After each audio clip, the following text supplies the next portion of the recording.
Di media, banyak beredar cara menurunkan berat badan dengan makan 6 kali sehari dalam porsi lebih kecil. Katanya metode ini bisa meningkatkan metabolisme dan diet akan terasa lebih ringan, anti kelaparan. Beberapa orang berhasil menerapkan metode ini. Tapi, benar nggak sih cara ini? Apakah sehat? Dan apa yang terjadi dengan tubuh kita ketika kita menjalani metode ini? Yuk, lihat video ini sampai akhir, jangan di-skip supaya kalian gak kelewatan setiap informasi berharga. Di channel ini, kalian akan mendapatkan berbagai tips seputar pola makan, diet yang sehat, dan tips bermanfaat lainnya. Jadi sebelum mulai pembahasan, langsung aja klik tombol merah dan subscribe channel ini, supaya kalian gak ketinggalan tips menarik lainnya. Sudah? Terima kasih. Belum ada hasil penelitian. Yap, hingga saat ini belum pernah ada hasil penelitian satupun yang mengungkapkan bahwa makan 6 kali sehari memang baik untuk menurunkan berat badan. Makan 6 kali sehari meskipun dengan porsi kecil adalah salah satu cara yang salah dan menyesatkan. Beberapa orang mengaku metode ini berhasil untuk menurunkan berat badan, namun kita tidak pernah tahu cara apa saja yang diterapkannya selain makan 6 kali sehari.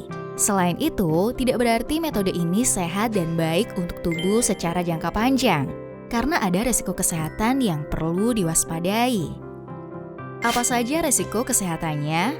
Ketika kalian mulai makan 6 kali sehari, maka makanan yang kalian konsumsi meningkatkan kadar glukosa dalam darah terlalu banyak. Begitu juga dengan kadar insulin. Levelnya juga akan meningkat. Karbohidrat itu kemudian oleh tubuh kalian akan disimpan sebagai lemak di otot, hati, atau yang terburuk adalah di pankreas. Lalu dalam jangka panjang, tentu ini bisa meningkatkan resiko obesitas dan kelebihan berat badan kronis. Setiap kali kalian mengonsumsi karbohidrat, kalian akan meningkatkan kadar gula darah dan juga insulin. Jika kalian mengkonsumsi makanan tinggi protein, maka itu juga akan meningkatkan insulin. Diet dengan konsumsi gandum atau diet tinggi protein rendah lemak sama buruknya dan tetap akan berbahaya dalam jangka panjang. Yang terjadi adalah setiap kalian tidak makan dalam 2-3 jam, kalian akan selalu kelaparan. Kalian akan selalu merasa ingin makan lagi. Karena makanan yang kalian konsumsi tidak cukup membuat kalian kenyang dalam waktu yang lama. Semua karbohidrat yang kalian konsumsi akan mudah hilang dan disimpan di otot, hati atau pankreas sebagai lemak. Dan beberapa jam kemudian kalian akan makan lagi. Jadi yang bilang makan 6 kali sehari tidak bikin kita mudah kelaparan, itu menyesatkan ya. Justru kita akan terus mudah lapar saat 2-3 jam tidak makan, apalagi dengan porsi kecil. Lalu harus bagaimana? Dahulu, sekitar tahun 1940-an, orang hanya makan saat sarapan, makan siang dan makan malam, tidak ngemil snack sama sekali di antara waktu tersebut, dan baru akan makan lagi keesokan harinya. Saat itu snack dilarang karena orang tua tahu bahwa snack dapat membuat gemuk. Kabar baiknya, cara makan yang tampak normal ini justru yang baik. Jarak makan yang cukup lama dan tanpa snack akan aman bagi kadar gula darah dan level insulin. Tidak ada kesempatan bagi tubuh untuk menyimpan lemak di otot, hati, atau pankreas. Dan cara inilah yang justru aman. Sebenarnya pada umumnya, kita hingga saat ini juga makan 3 kali sehari, yaitu pagi, siang, dan malam. Namun banyak sekali terjadi kita tidak makan pada jam yang teratur dan kita masih ngemil di antara waktu makan. Makan 1 atau 2 kali sehari dengan jarak waktu makan yang aman atau yang biasa disebut jendela makan dan tanpa diselingi snack adalah cara terbaik yang aman untuk jangka panjang.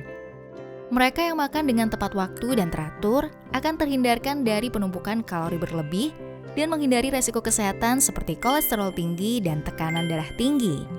Dengan mengatur waktu makan, maka kita juga dapat mencegah gangguan pencernaan, meningkatkan metabolisme tubuh, serta mencegah resistensi insulin yang bisa menyebabkan penyakit diabetes.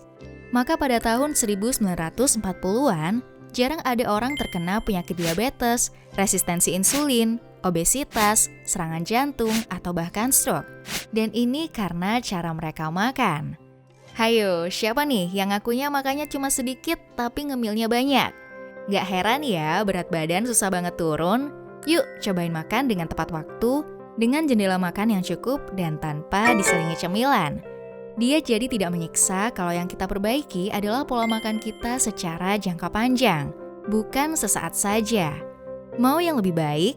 Cobain intermittent fasting dengan setidaknya menahan konsumsi makanan selama 16 jam. Video lengkapnya bisa kalian lihat di video kami sebelumnya. Ada yang pernah cobain metode ini? Share pengalaman kalian di kolom komentar di bawah ya. Komen juga tema apa yang kalian pengen kami bahas di channel ini. Jangan lupa klik tombol like dan share ke sahabat, pasangan, atau keluarga kalian ya, supaya informasi berharga ini bisa bermanfaat bagi lebih banyak orang. Terima kasih, sampai jumpa di video berikutnya.